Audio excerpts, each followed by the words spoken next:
యెషయా గ్రంథంలో చక్కని మాట ఉంటుంది, నాకు చాలా ఇష్టమైన మాట. ఎవని మనస్సు నీ మీద ఆనుకొనునో వానిని నీవు పూర్ణ శాంతి గలవానిగా చేస్తావని.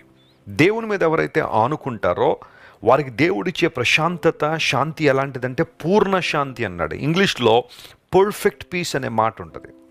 God grants perfect peace for those who rely on God. దేవుని మీద ఆధారపడే వారికి ఆయన పూర్ణ శాంతిని ఇస్తాడు, పూర్ణ సంతోషాన్ని ఇస్తాడు. ప్రస్తుత దినాల్లో నేటి ప్రపంచంలో అనేక మంది ఆనందం కోసం, సంతోషం కోసం ఎక్కడెక్కడికో పరుగులు పెడుతున్నారు. ఈ మధ్య నేను విన్నాను, ముంబైలో ఒక మ్యూజిక్ కాన్సర్ట్ జరిగింది. టికెట్ల కోసం వేలాది రూపాయలు చెల్లించి ఆ స్టేడియంకి వెళ్ళారు.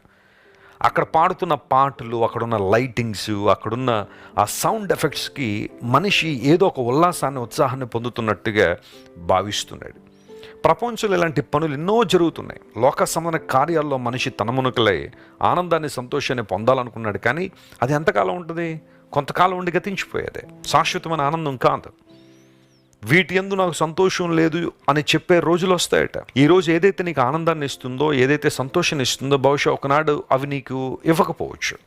అయితే బైబిల్ సెలవిస్తూ ఉంది, దేవుని మీద నువ్వు ఆనుకోగలిగితే, నువ్వు సీయోనుకు తిరిగి రాగలిగితే, దేవుని విమోచన ప్రణాళికలో నువ్వు పాలుభాగస్తువు అయితే నువ్వు నిత్యము ఆనందిస్తావు. నిత్యానందము వారి తలల మీద ఉంటుందని బైబిల్లో రాయబడింది.